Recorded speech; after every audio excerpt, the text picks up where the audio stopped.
It is springtime and I'm finally getting ready to launch my boat. So I'm planning to do something I've been wanting to do for a long time, and that is to choose a new name.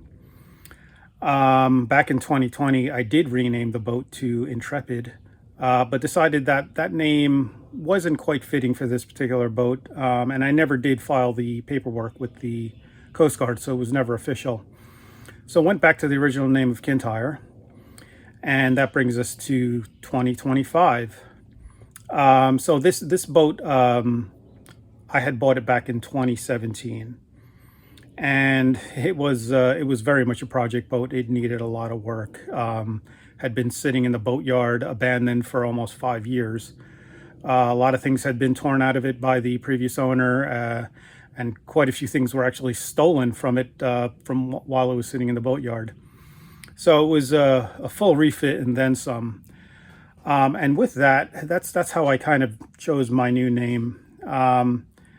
Essentially, I rebuilt this boat from an empty shell and brought it back from the dead, brought it back from the ashes. And just based on the description, you may have guessed the name that I've chosen, which has been done many times, but is very fitting, I think, in this particular case.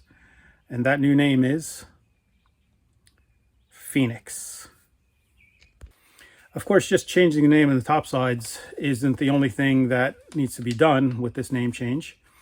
The Coast Guard federal documentation needed to be changed, and I completed that.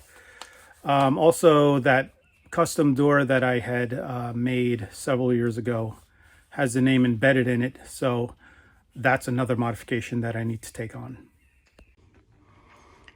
And of course, I'm going to need to change the name that I put in this door that I built several years ago.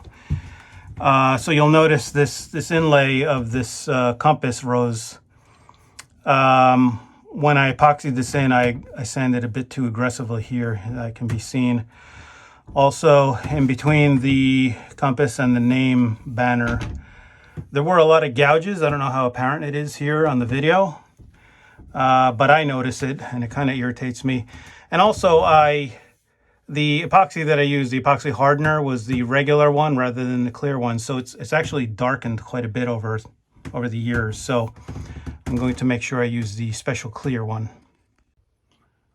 And after routing out the old design and cutting in the shape for a new one, I assembled my own inlay using some custom metal artwork, a nameplate, and some maple burl veneer. Put that together inside the routed out shape, poured in some epoxy, and then several coats of varnish. And this is the completed inlay with the name in it, which really looks good, I think.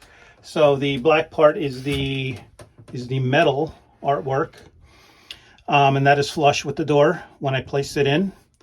The nameplate actually sits under the black metal, and then the maple burl veneer sits under everything. So the epoxy obviously filled it all in, so it's all smooth. But if you look closely, there's kind of a three-dimensional look where you can see that this is raised and the metal part's raised. But I think this looks perfect.